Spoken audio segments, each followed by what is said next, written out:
Halo teman-teman YouTuber, selamat berjumpa kembali di channel saya. Untuk episode kali ini saya ingin membuat sebuah custom PKG. Jadi kita kalau punya sebuah file PKG, kita bisa melakukan modifikasi pada file tersebut ya. Tetapi cara ini mungkin tidak bisa diterapkan untuk semua jenis file PKG. Dan untuk pembahasan kali ini adalah file PKG untuk PS3 ya. Jadi saya akan coba untuk ubah sedikit untuk file PKG emulatornya Nintendo Super Nintendo di PS3. Ini mirip dengan emulator Game Boy Advance di PS3 yang pernah saya share di episode-episode sebelumnya, di mana itu file PKG-nya sudah saya modif sedikit dengan mengubah judul aplikasinya, kemudian bukan mengubah, menambahkan keterangan di judul aplikasinya. Kemudian saya ganti icon aplikasinya, lalu background gamenya juga saya ubah, lalu saya tambahkan sebuah file suara. Itu suaranya Pikachu ya kalau tidak salah di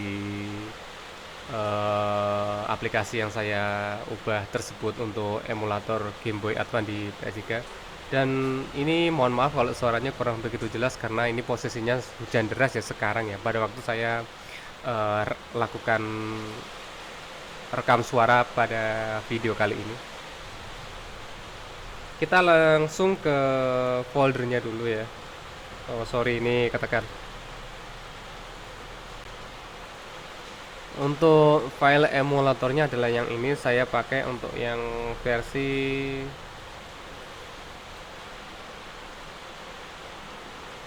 3.55, atau kalau teman-teman punya versi yang lebih tinggi juga tidak masalah. Ini hanya untuk apa ya, untuk cara secara umum kita melakukan perubahannya. Jadi kalau misalkan kita pakai PKG yang versi ini, kemudian kita coba instalkan di PS3, lalu aplikasinya gagal atau mungkin tidak bisa kita jalankan, kita bisa coba pakai file PKG yang lain ya.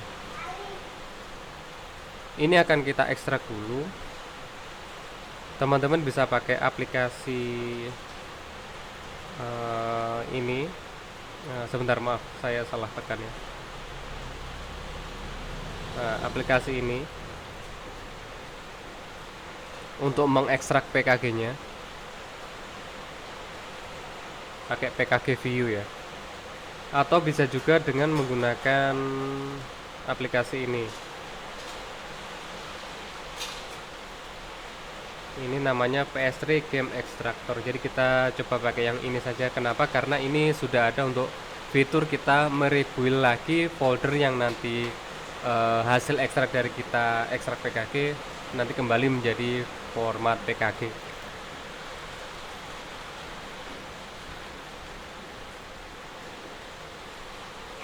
Kita ekstrak dahulu.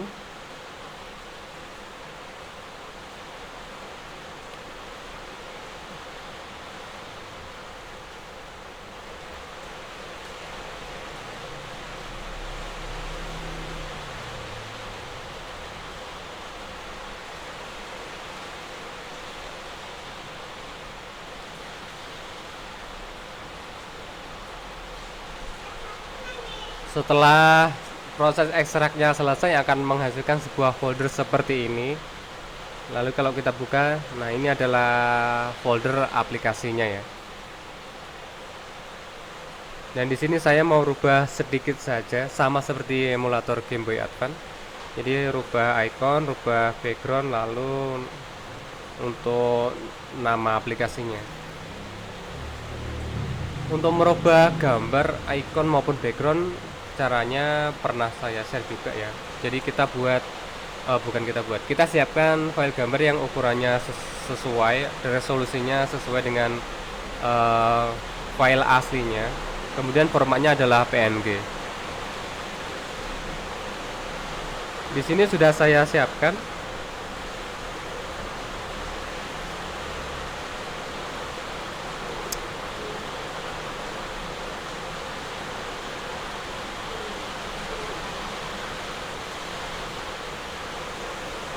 Nah, ini untuk icon dan backgroundnya.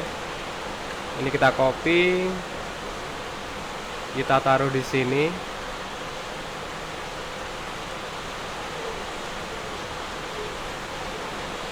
Lalu untuk nama aplikasinya teman-teman bisa pakai eh, param editor ya.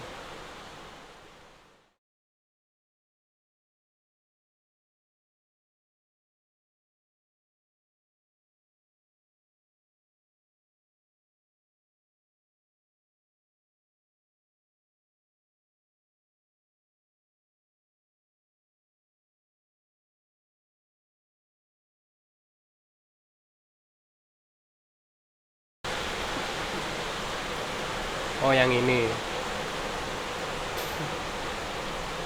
Atau kalau teman-teman punya instalan untuk PS3 Tool Collection, ini bisa langsung dibuka untuk param TTS-FO nya.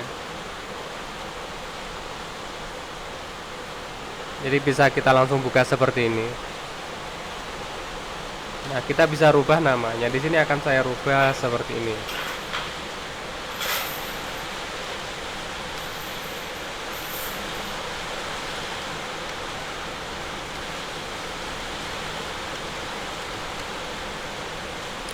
Kemudian untuk seperti ID gamenya akan saya samakan ya.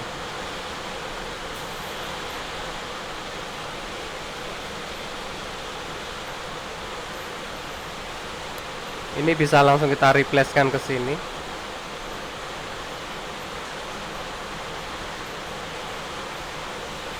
Selanjutnya kita akan rebuild kembali untuk foldernya kembali menjadi PKG. Jadi kita kembali ke aplikasi ini lagi, lalu kita pilih yang ini, pack folder in PKG.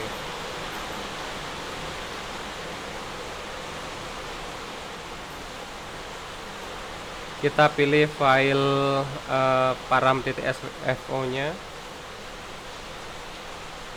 kita yes, lalu kita tunggu prosesnya sampai selesai dan tampilannya mirip seperti kita mengkonvert ISO PSP ke PKG PS3 maupun mengkonvert game PS3 format CFW to OFW ke PKG ya. Nah, ini sudah selesai karena ukurannya kecil jadi cepat ya. Ini kita bisa klik OK. Ini kita close. Lalu kita keluar dari aplikasi dan hasilnya adalah ini ya. Ini selanjutnya tinggal kita kopikan ke flash disk maupun hard disk eksternal. Pakai FAT32 saja supaya lebih gampang. Lalu kita bisa coba instalkan ke PS3.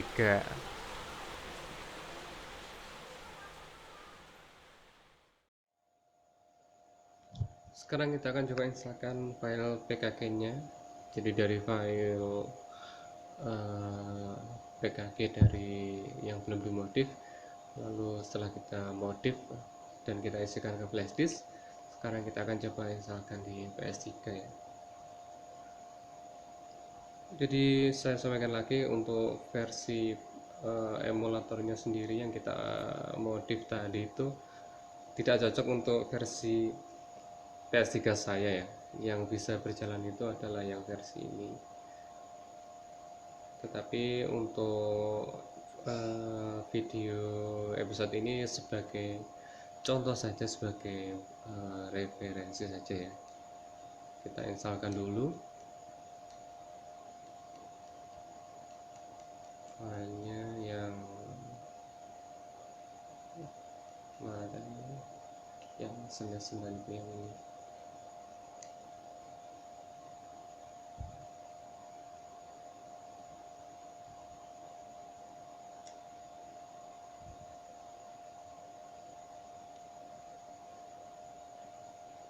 Nah, aplikasinya jadi seperti ini ya. Untuk icon gamenya, lalu nama gamenya, lalu backgroundnya bisa berubah sesuai dengan keinginan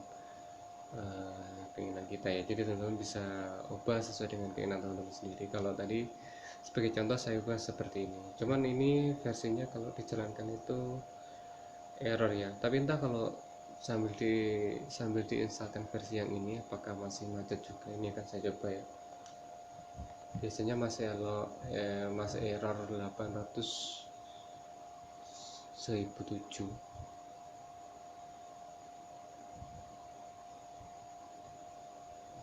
masih error ya. Tapi kalau versi WSIK nya teman-teman bisa menjalankan emulator versi ini, bisa coba pakai versi ini dan bisa dimodif seperti di part video sebelumnya tadi ya. Kalau di PS3 saya, di PS3 yang saya tes itu bisanya pakai emulator yang ini.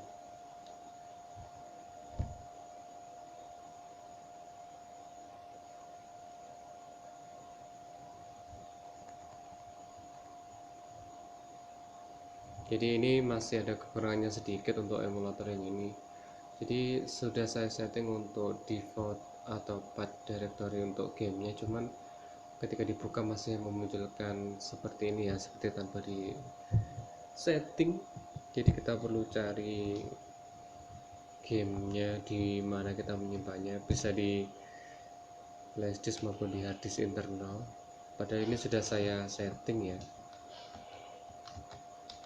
Nah, ini di bagian startup room directory ini sudah saya setting. Cuman ketika di exit ini kok malah hilang. Jadi kalau misalkan teman-teman mau letakkan roomnya, bisa secara default ya di USR dir-nya. Nanti akan saya coba. Kalau untuk untuk setting layarnya supaya bisa penuh di TV LED saya itu saya pakai settingan yang ini ya, resolusinya 1920x1080 untuk aspek rasionya ke 16:9 supaya bisa penuh untuk tampilan layarnya ya. Kita akan coba ya.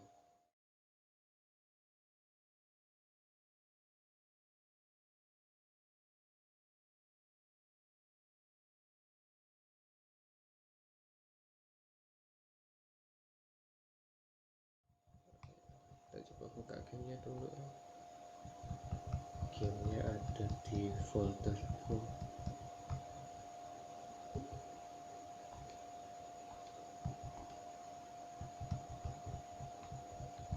Oh sorry, ini yang punyanya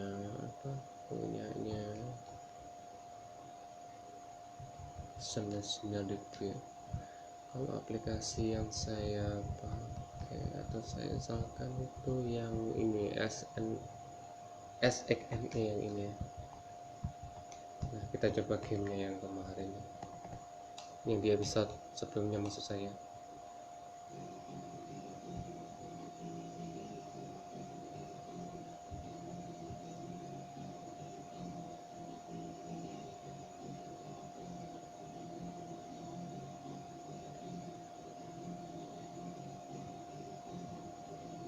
Ini seperti ada garis ya di sini.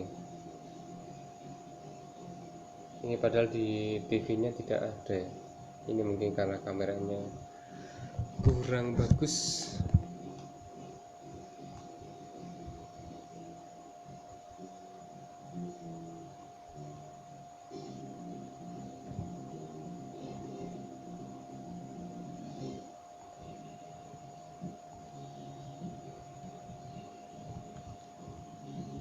Cukup sekian dulu teman-teman. Terima kasih sudah menyaksikan video saya. Semoga videonya bermanfaat dan bisa jadi bahan referensi. Jangan lupa tonton juga video-video saya yang lainnya. Subscribe channel saya dan aktifkan loncengnya untuk mendapatkan notifikasi video terbaru dari channel saya. Dan terima kasih bagi teman-teman yang sudah subscribe. Sampai jumpa di video-video saya selanjutnya.